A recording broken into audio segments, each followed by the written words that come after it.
Halo.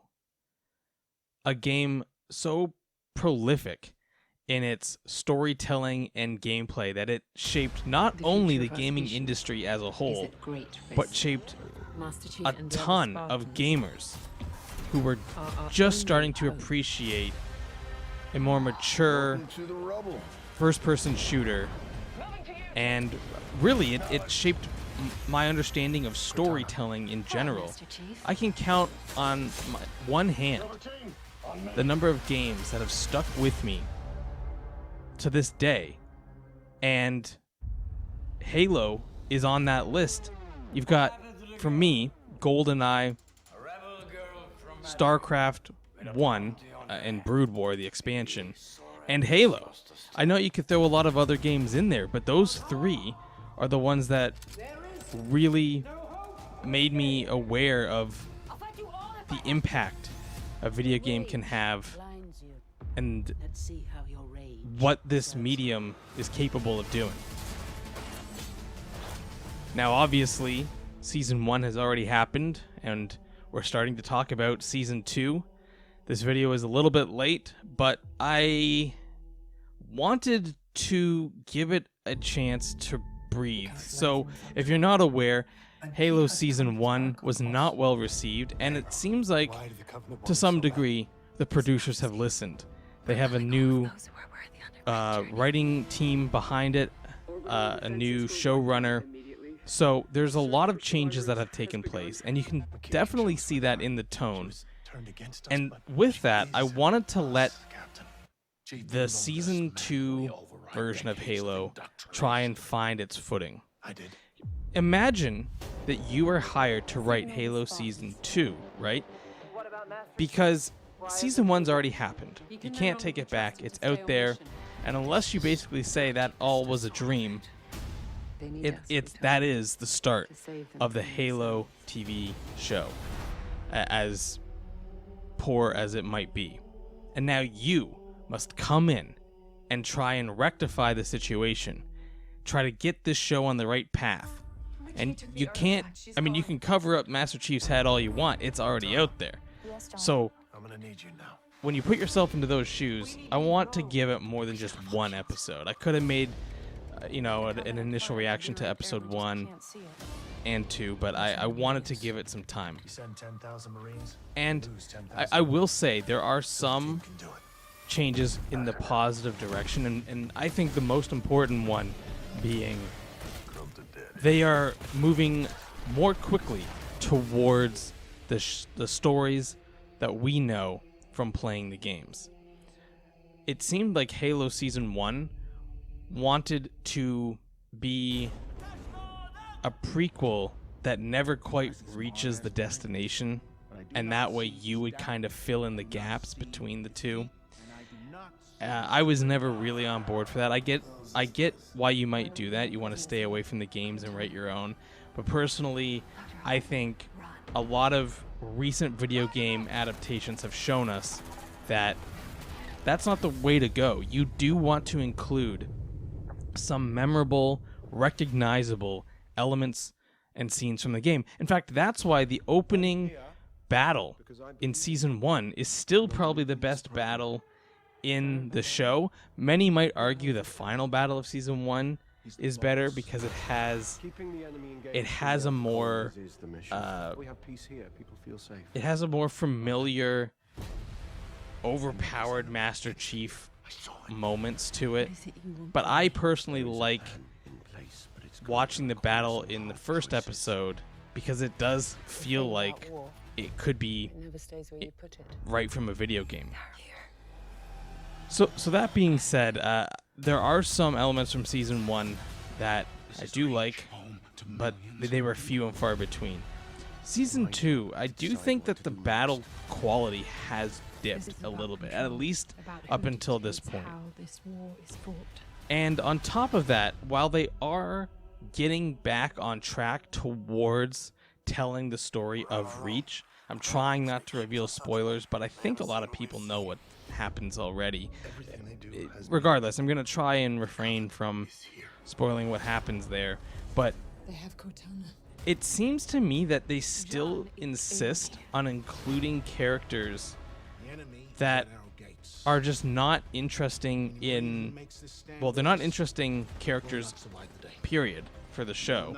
They're pretty boring characters, and then they have nothing to do with the Halo video games.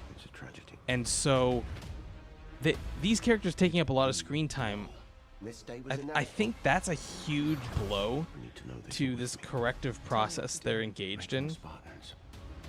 And I know they don't want to just stop talking about characters because it's going to be a bit jarring. But it doesn't seem like they're trying to include them in any productive way.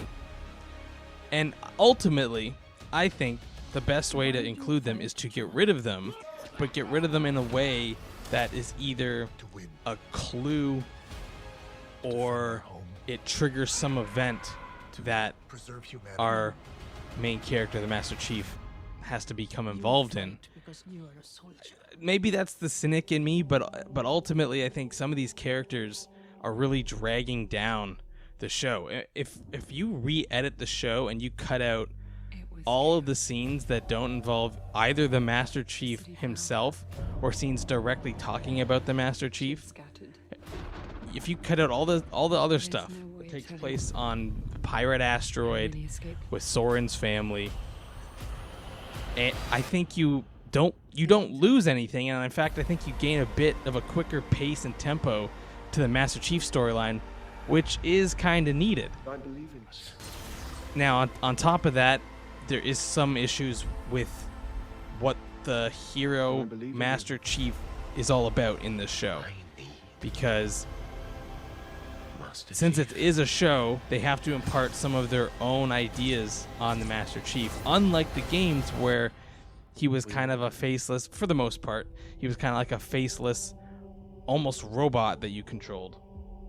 So they are imparting some of their own personalities onto the Master Chief, but they still don't even know what kind of hero he is. Is he the savior of humanity, or is he a rebel? They're trying to do both, and they really need to pick one. And I'm not saying like if he picks the hero for humanity, he has to follow orders all the time. It's just right now, he's going rogue and he's fighting aliens, and there's a bit of a disconnect from everyone involved. And I don't blame the actors at all, and I'm trying to not blame the writers that much yet. They have a tough job of trying to right the ship here.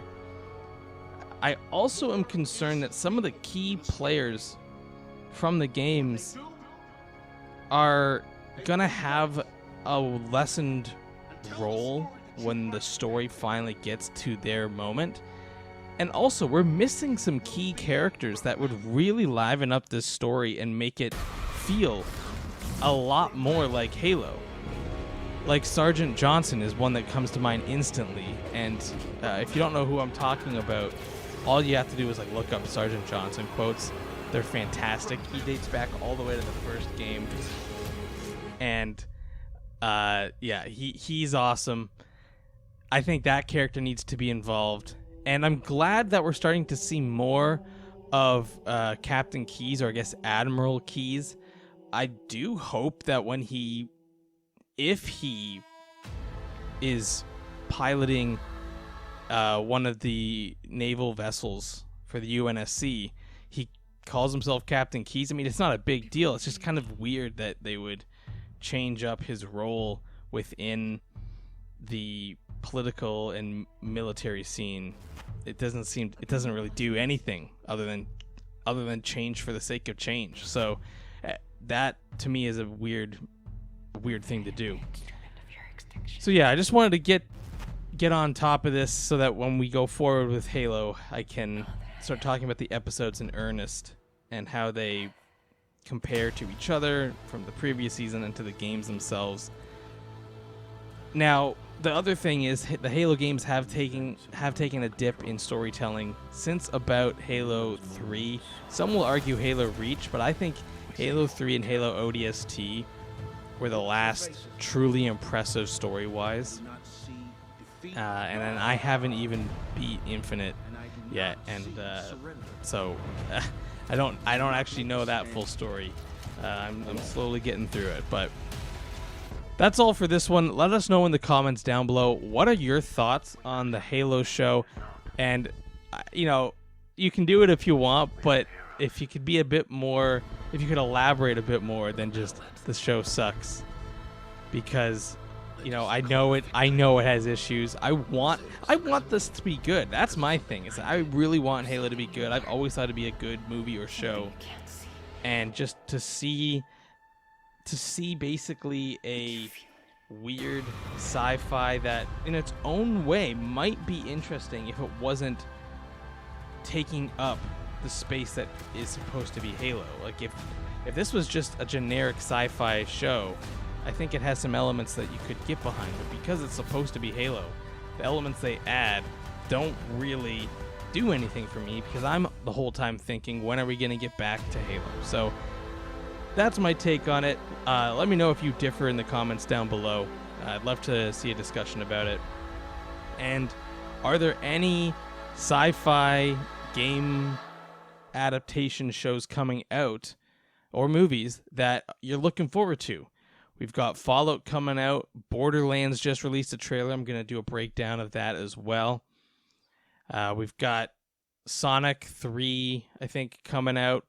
I know the Minecraft movie has been in development. So is there any project that you guys are really looking forward to?